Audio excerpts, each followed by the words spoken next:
Today I thought I'd give a little perspective. So I wanted to talk about this DLC because at this point in time, I am 100% done with the DLC. Basically, is the DLC worth it if you don't already have one of the versions of the game that gives you the DLC? Or if you haven't played the game in a while, but you bought like the most expensive version of the game, or you bought the add-ons pack and you have Game Pass, should this DLC bring you back to the game? Now, I'm gonna try to start off with the bad stuff. Mainly, there's not enough of it. 8 hours, maybe, and that where in lies the problem, because I think there's enough here that they could make it a 20-hour experience. So, I mean, in reality, that is the biggest problem, is that there is not enough. Now, my next problem with it is that, yes, it's rally adventure, but they give you this map, which granted, I feel like could be a little bit bigger. And another thing they could have done was they could have incorporated this into the standard map. Now, my issue with the time it takes, I think also kind of plays a part in this. Because they built this whole map, has a lot of Baja vibes. And you even have all these like sand environments. But they didn't utilize it enough. And they added all these kind of Baja vehicles. You know, these class 1 vehicles. And the races really don't lend themselves well to these vehicles. They feel underutilized. And it's like the perfect place for it, but they don't give you the events. I'll go in here and I'll kind of show you, because this is kind of like the main progression of the game. These races. These are basically like one-on-one. You know, you race a person that started this group that runs these kind of races. You beat them, you get their car. Now there's 3 of them. This one for the Grit Reapers, which is a cross-country route. Then there's this one for Apex Predators. Now, Apex Predators is the road rally. It really doesn't make sense to have this one be a cross-country race when you race Alex. Again, same thing, it's a cross-country race. Then you beat all 4 of those. Those are all one-on-ones. You unlock the Goliath. Now, the Goliath, kind of like the first kind of half of it, is all like on-road. Like it's a road rally. Then you do a little bit of cross country, and then you hit like the roads in the desert. And you can see over there it ends just past the dam. So this one, even though it has a little bit of cross country, it's still not really a cross country race. But you can see they're all driving the same vehicles you race them in. Now, there's a couple reasons why I don't like that. So first, a lot of this race is on the road. So then you really see the Forza AI bullshit physics really come into play.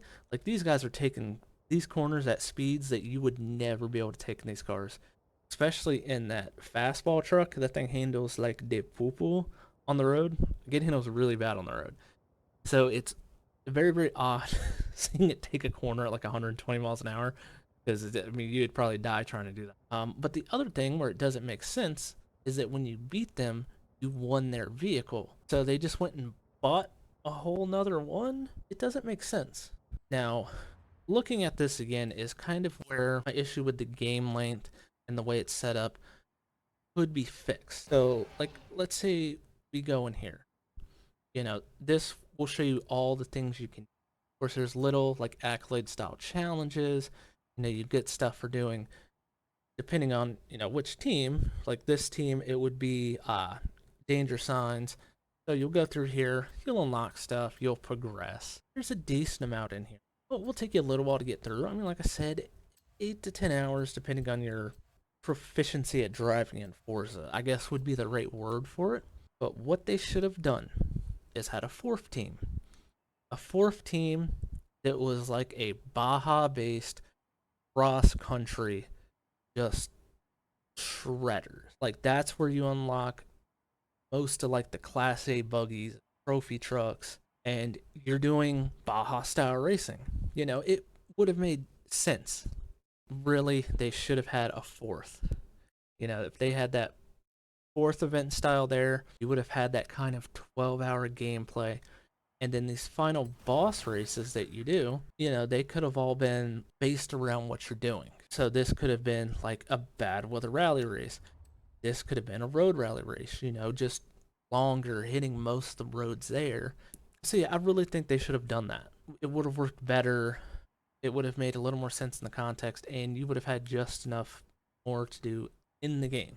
So now that all the bad stuff away, let's talk about why you should play this, because man, there are some great reasons why you should play this. So first of all, as you can see here, the environment is just excellent. I mean, look how awesome this place looks. And in this map, they do have a great variety of area. So of course you have all this sandy desert, dunes, this like kind of crater thing here. It's almost like a volcano that blew up like hundreds of thousands. It's super cool, super awesome. And then let me get rid of. So then you have the quarry right over here.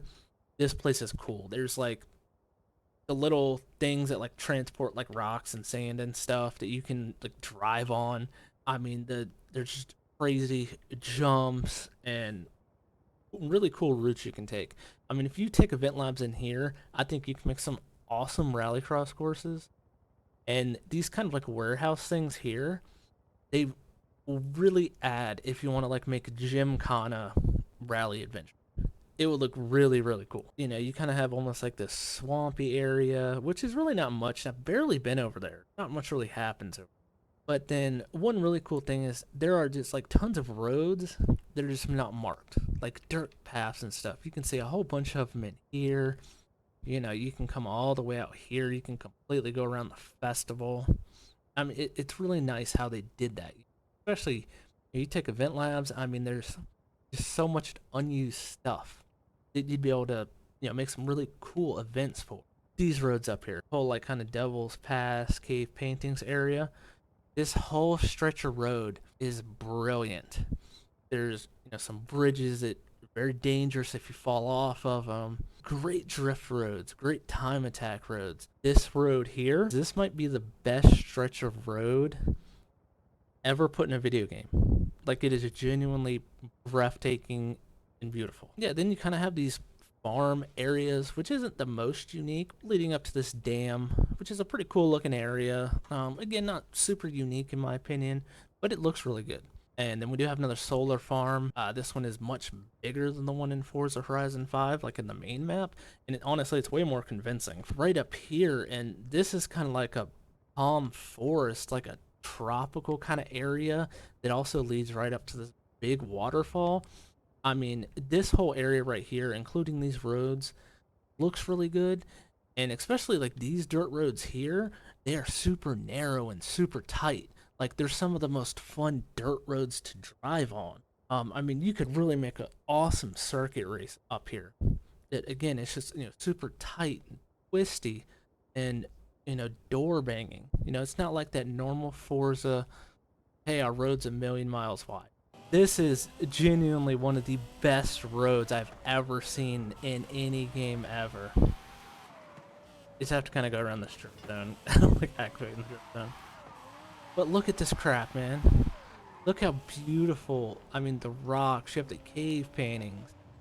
The road looks like it's been repaired a million times. There's different surfaces of it. And unfortunately, it's starting to rain, but with the sun beaming through these rocks, it's gorgeous. Absolutely gorgeous. And you guys aren't even seeing it on the highest detail. Because unfortunately, 8 gigabytes of RAM with OBS in this game, I can't run it full tilt. But I mean, jeez. And then even you kind of get out the cave, and you come up here, and then you have the freaking whatever line, this tight hairpin.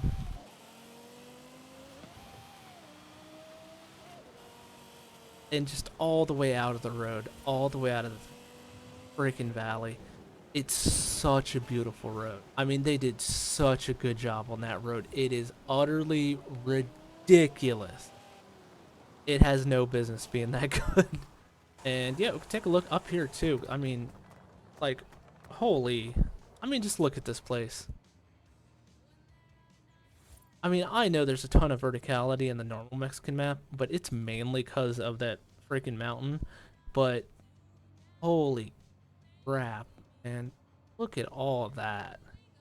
This place is just absolutely cool. And that was one thing that Forza Horizon 1 really had over the ones to follow, is that just the vistas were incredible.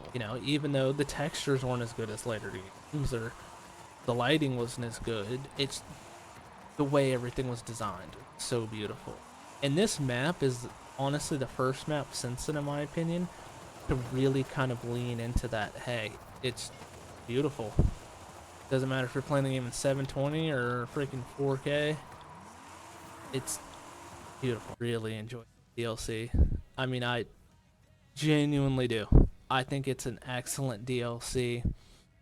I mean, the variety of things to do, I think, is really, really good. The map, again, slightly on the small side, it's a beautiful map. It's super awesome looking. I mean, it's an excellent map. This is, without a doubt, the best DLC map Forza has ever done. Now, the whole overall DLC experience, I'm kind of floating between an 8.5 out of 9, or 8.5 out of 9, 11 out of 7, would bang. I'm kind of floating between an 8.5 out of 10 or a 9 out of 10. This is the stuff to do is really cool. The map's really beautiful. Again, they didn't connect it to the original map. It would have been just a little bit bigger, and the usage of all these like Class A and spec Baja buggies and trucks could have been better. But yeah, I mean, it was so close to perfection. I think it's the closest to perfection that Forza could have done. I mean, this is the best DLC Forza has ever done. And not just in a Horizon game. This is the best DLC of any Forza game. Just period, flat out, end of the day. I mean, the only thing that comes close, in my opinion, is Blizzard Mountain. I mean, if you guys own this and you haven't played it yet, or if you're on the fence about getting this, or finally getting that expansion pass, or just buying the game in general and playing it, yes. Seriously, especially because in the next couple months, if you do still want to wait, I'll take a bet that you'll see Forza go on sale, like the Ultimate Edition. You might be get the Ultimate Edition or Gold. I don't even remember what it's called right now, for like $60. If you can do that, yeah, for sure, get it. Thank you guys for watching, and see you guys later.